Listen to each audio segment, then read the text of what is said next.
The Indian Ocean island of Diego Garcia is home to a U.S. airbase that launched the most powerful bombers that were key to winning the war in Iraq.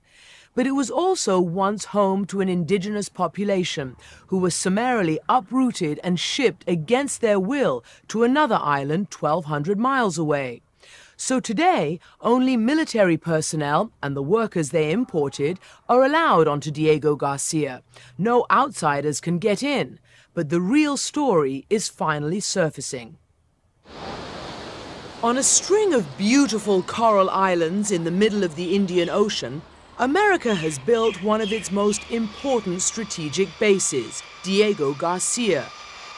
Today it's home to B-52s, and now for the first time stealth bombers as well, all just 7 hours flying time from downtown Baghdad. Supply ships as big as skyscrapers, loaded with tanks, weapons and ammunition for Marine and Army brigades, gathered there before the order was given to invade Iraq. Back in the 70s, when Diego Garcia became central to American military operations, James Schlesinger, who's now in the private sector, was Secretary of Defense. It is critical to American security and has steadily grown more critical. Indeed, it is one of the wisest investment of government funds that we have seen over the last 3 or 4 decades. And few would disagree. 4 decades ago, when the United States and the Soviet Union were racing to get footholds in this region, the U.S. discovered Diego Garcia, a coral island in the middle of the Indian Ocean. The Americans had asked the British, their longtime allies who still had colonies in the region, to find them an uninhabited island for their base. It's always preferable not to have inhabitants around. It reduces any risk of intelligence operations against the base and the possibility of sabotage. But there was just one problem. There were inhabitants on Diego Garcia, and they had been living there for more than 200 years. The children here do not have all the toys that town children play with. This old British newsreel shows a thriving community of about 2,000 people who worked on the island's coconut plantation. But the British didn't see that as a problem. To make way for the US base, they simply moved all the inhabitants 1,200 miles away to other tropical islands, Mauritius and the Seychelles. Back then, when the island was a British colony, Marcel Moulinet managed the coconut plantation. It was he who was ordered to ship the people out. In order to have their base, what did the Americans want you to do with the island? Total evacuation. They wanted no indigenous people there. How did you evacuate? Well, when the final time came and the ships were chartered, they weren't allowed to take anything with them except a suitcase of their clothes. The ships were small and they could take nothing else, no furniture, nothing. The people of Diego Garcia say they left paradise and landed in hell when they were dumped here in the urban slums of Mauritius. They had brought no possessions, and as islanders who had lived off fishing and farming, they had no real professional skills. No one helped them resettle or paid for the homes they lost. They simply were forced to become squatters in a foreign land. Before the final evacuation, the British had cut off the ships that carried food and medicine to Diego Garcia. Jeanette Alexis's family was one of the last to leave. My father was told that we had to leave the island because the Americans were moving in and it wasn't safe to remain on the island anymore. They say they didn't force people off the island.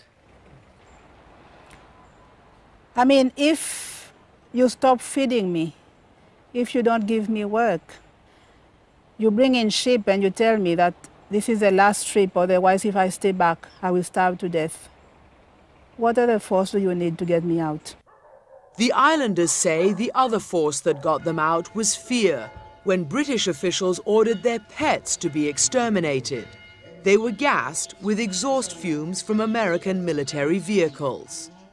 It's hard to believe that people would do that. Yes, in fact it did happen, and you can imagine the pressure that put on the population there. It was just terrible for people.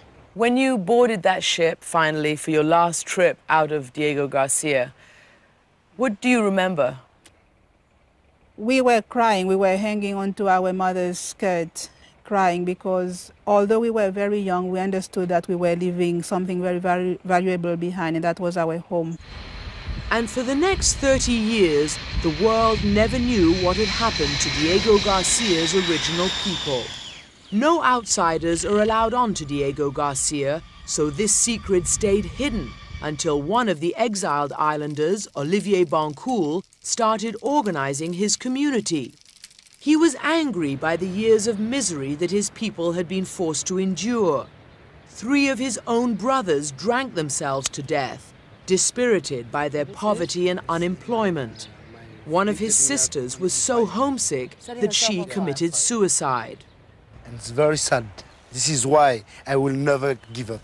All the difficulty is because of the US and the UK. They have turned people's life into a nightmare. So 3 years ago, Olivier traveled to London to take the British government to court. His big break came when he and his lawyer, Richard Gifford, found secret documents that had recently been declassified that described the agreement between the United States and British governments to build the base on Diego Garcia. Here we have the legal expert in the Foreign Office, in which he's got a paragraph headed "Maintaining the Fiction." The fiction that Diego Garcia had no native people. These British documents show colonial officials thought that no one would notice if they deported the islanders. Were you surprised when you started digging at the memos you found between the Americans and the British? I find it rather shameful, yes. Here we have a rather interesting little memorandum of the British government. There will be no indigenous population except seagulls. Another British document confirms that evicting the people and leaving the island to the seagulls was done at the request of the United States. It reads, "The United States government will require the removal of the entire population of the atoll by July." The Americans telling that to the British? Yes, and the British were only too happy to oblige. And what did the British get in return for providing the Americans a population-free island? Polaris missiles for their submarines. The US reduced the price by $14 million, or 5 million British pounds. Well, you have to understand that the stiff upper lips hardly quivered at the idea of moving the population. They didn't care. So £5 million was a massive incentive compared with a very modest conscience problem. Uncovering this paper trail brought Gifford and Bancoul a stunning victory. Britain's highest court ruled that deporting Diego Garcia's native population was illegal. But the euphoria didn't last long because the court didn't propose a remedy, neither money nor what the people wanted most, to return home and the right to earn a living on the base.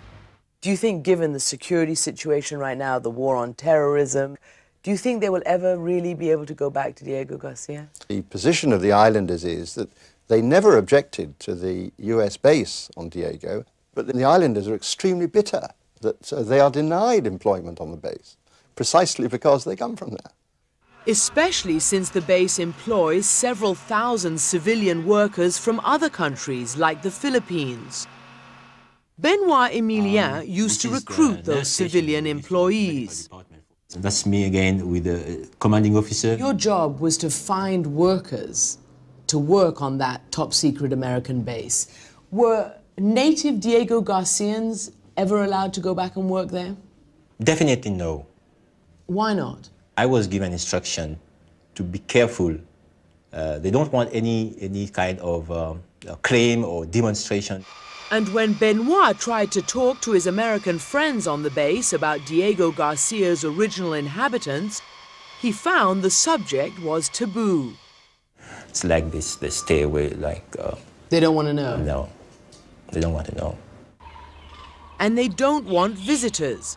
When the islanders asked to visit their family graves, they were told in this letter from the British government that the US had to grant permission.